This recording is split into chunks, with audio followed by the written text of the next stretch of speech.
अस्सलाम वालेकुम student. Programming fundamental के कोर्स के साथ इरफान खान।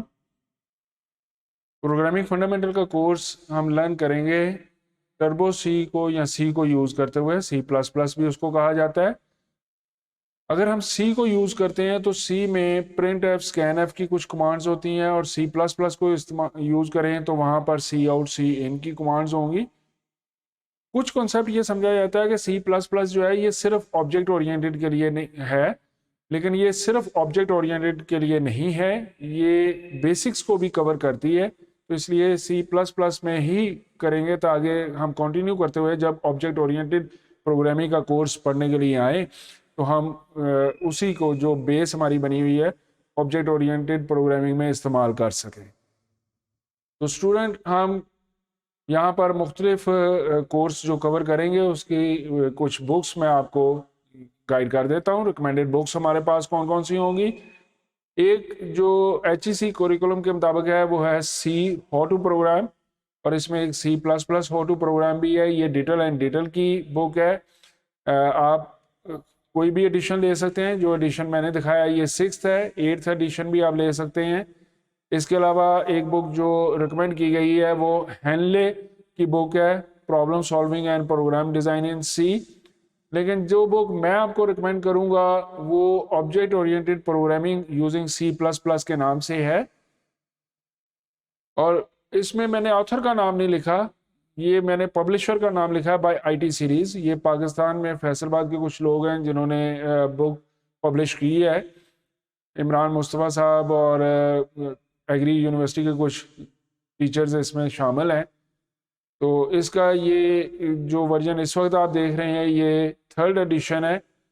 ये इसका 2nd एडिशन था, आप 2nd एडिशन भी ले सकते हैं। इस बुक को लेने का फ़ायदा ये होगा कि जब नेक्स्ट सेमेस्टर में आपका कोर्स आएगा ऑब्जेक्ट ओरिएंटेड प्रोग्रामिंग, तो वहाँ भी ये आपको फ़ायदा देगी। यही बुक आप कंटिन्यू करेंगे। इसके पहले कुछ चैप्टर जो हैं ये हम प्रोग्रामिंग फंडामेंटल में पढ़ेंगे। प्रोग्रामिंग फंडामेंटल को पढ़ने के लिए कुछ बेसिक चीज़ें मैं आपके साथ पहले शेयर कर लूँ।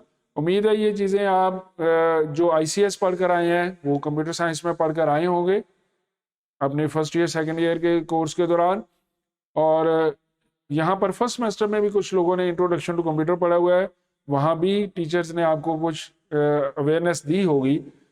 तो हम उसको दोबारा जस्ट रिवाइज कर रहे हैं अपने नॉलेज के लिए। तो पहली चीज़ ये है कि व्हाट इज़ कंप्यूटर। आप कंप्यूटर किसको कहते हैं, कंप्यूटर क्या चीज़ है, उसकी क्या डेफिनेशन करेंगे। उसकी जो वर्डिंग आप डिस्क्राइब करें वो कंप्यूटर की डेफिनेशन में बेसिक चीज़ को लाजमी कवर करती हो। तो मुझे जो डेफिनेशन शुरू से पसंद है मैं वो डेफिनेशन ये करता होता हूँ, computer is an electronic device working under the control of instructions already stored in its memory unit। तो मैंने अंडरलाइन किया हुआ है ऐसी इलेक्ट्रॉनिक डिवाइस जो working under the control of instructions, कुछ इंस्ट्रक्शंस गिवन होती हैं, उस इंस्ट्रक्शंस के तहत काम करते हैं, और ये इंस्ट्रक्शंस हम प्रोग्राम्स की शक्ल में देते हैं, सॉफ्टवेयर की शक्ल में देते हैं। एप्लीकेशन सॉफ्टवेयर हैं, कुछ और सॉफ्टवेयर हैं, उनकी मदद से हम इंस्ट्रक्शंस कंप्यूटर को देते हैं। और ये सॉफ्टवेयर ये एप्लीकेशंस बनती कैसे हैं, ये लैंग्वेजेस में बनती हैं। लैंग्वेज कम्युनिकेशन का मीडिया होता है। जैसे मैं उर्दू बोल रहा हूँ, इंग्लिश लैंग्वेज है, और जो डेफ पर्सन होते हैं बोल नहीं सकते, वो इशारों की ज़बान हाथ और हाथों के इशारों से बोल देते हैं। तो ये लैंग्वेज हम कहते हैं कम्युनिकेशन के लिए। तो लैंग्वेज कंप्यूटर के साथ कम्युनिकेशन के लिए कंप्यूटर को हम बताएंगे कि क्या काम करना है और ये काम कैसे परफॉर्म करना है। तो प्रोग्रामिंग लैंग्वेजेस में आपने डेफिनेशन कहीं पढ़ी होगी कि हाई लेवल और लो लेवल दो कैटेगरी में इसको किया जाता है, जबकि मैं कहूँगा 3 कैटेगरी होती हैं। एक है मशीन लैंग्वेज। मशीन लैंग्वेज जो कंप्यूटर की नेटिव लैंग्वेज है, जो बाइनरी कोड में होती है, डायरेक्ट बाइनरी कोड में उसकी कोडिंग की जाएगी। और उसके बाद फिर 2 और लैंग्वेजेस आ जाएंगी, हाई लेवल और लो लेवल। और बाज़ जगह पर यह कहा जाता है कि नहीं जी, लो लेवल की 2 टाइप्स होती हैं, एक मशीन लैंग्वेज है और एक असेंबली है, और हाई लेवल की कुछ टाइप्स होती हैं फर्दर। एनी हो, लो लेवल और हाई लेवल लैंग्वेजेस ज़्यादा इजी जो हैं वो हाई लेवल लैंग्वेजेस होती हैं। आपके सामने इनका डिफरेंस दिखाया गया है।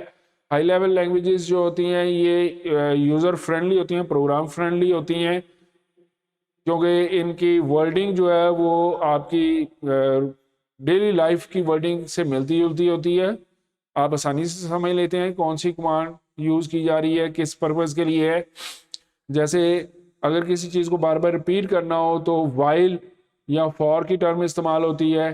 कंडीशन आनी हो तो इफ़ का कीवर्ड इस्तेमाल होता है। तो ये आसानी से समझ आ जाती है कि हम क्या करना चाहते हैं। जबकि लो लेवल लैंग्वेज जो है ये यूज़र फ्रेंडली नहीं होती, ये मशीन फ्रेंडली होती हैं। ये मशीन से मिलती जुलती टर्म्स यहाँ पर इस्तेमाल हो रही होती हैं।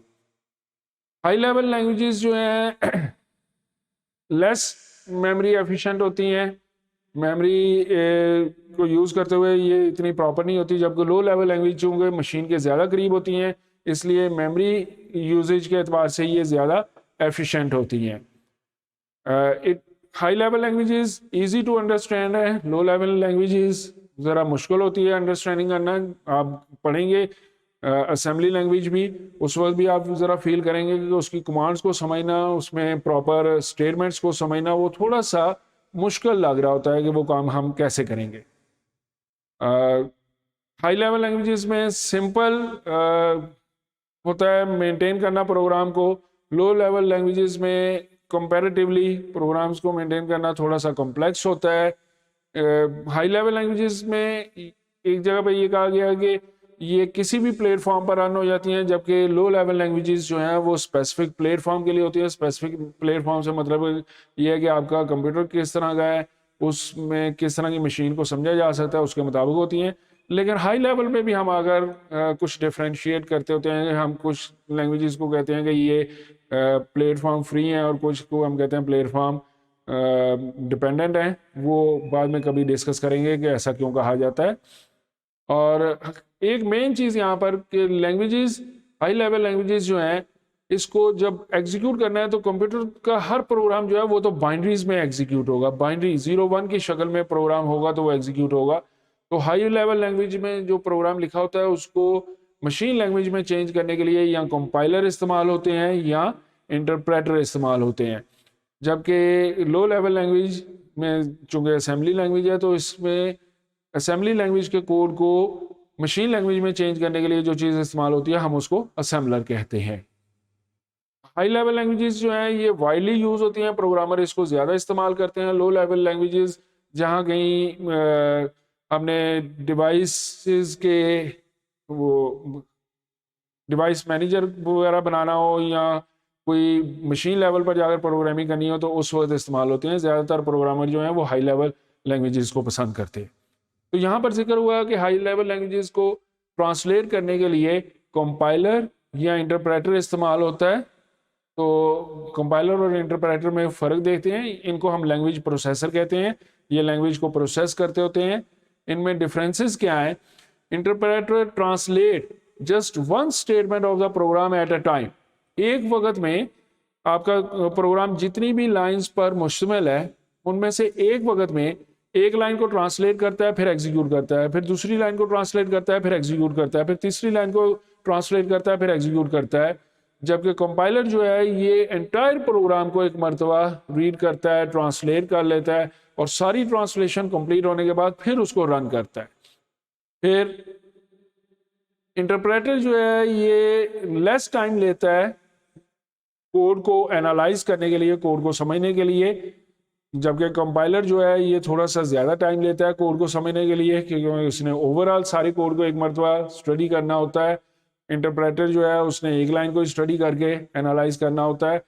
अलबत्ता इंटरप्रेटर जो है ये ओवरऑल टाइम एग्जीक्यूशन इसकी जो है वो ज़रा स्लो होती है, जबकि कंपाइलर की ओवरऑल पूरे प्रोग्राम की जो एग्जीक्यूशन होनी है वो फास्ट होती है। कंपाइलर जो है वो फास्ट कंसिडर होते हैं। इंटरप्रेटर जो है ये इंटरमीडिएट कोड जनरेट नहीं करता, ये डायरेक्ट ट्रांसलेट मशीन लैंग्वेज में कर रहा होता है और उसको साथ साथ एग्जीक्यूट कर रहा होता है। उस लिहाज से ये मेमोरी के एतबार से कुछ थोड़ा सा एफिशिएंट हो जाता है। जबकि कंपाइलर जो है ये ट्रांसलेशन के दौरान जब पूरे प्रोग्राम को ट्रांसलेट करना है तो पूरे प्रोग्राम को ट्रांसलेट करने के दौरान एक नई फाइल क्रिएट करते हैं जिसको हम ऑब्जेक्ट फाइल कहते हैं। ये इंटरमीडिएट कोड होता है।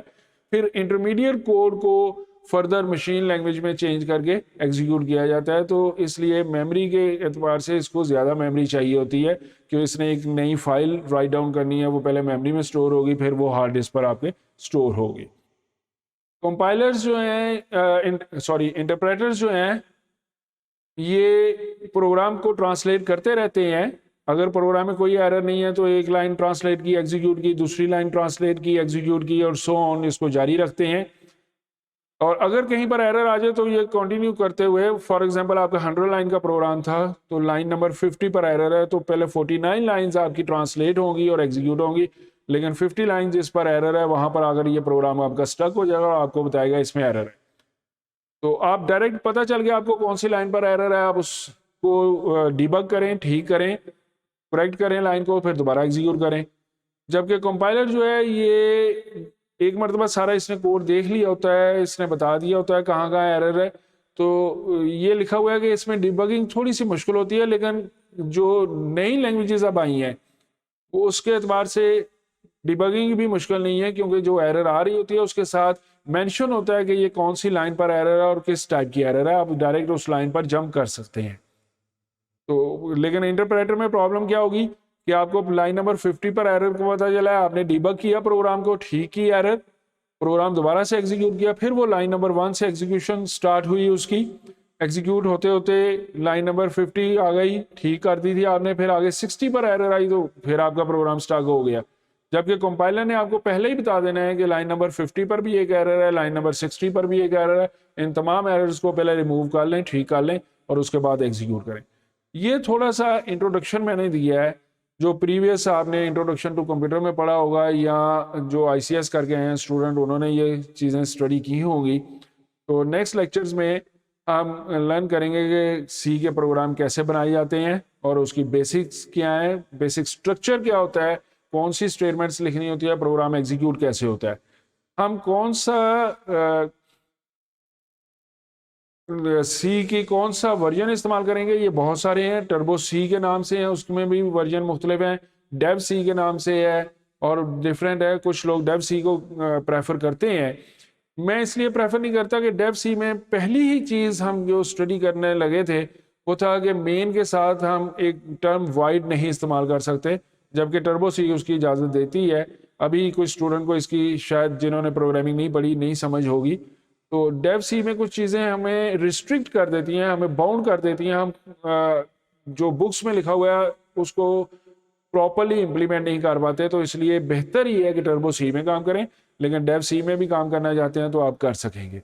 तो इंशाल्लाह नेक्स्ट लेक्चर में हम कवर करेंगे कि पहला प्रोग्राम उसका स्ट्रक्चर क्या है, उसको रन कैसे करना है, राइट डाउन कैसे करना है पहले, फिर उसको एग्जीक्यूट कैसे करके देखना है, और उसमें कोई एरर्स हो तो उन एरर्स को कैसे आइडेंटिफाई करना है, कौन सी लाइन पर एरर है और उस एरर को रिमूव कैसे करना है।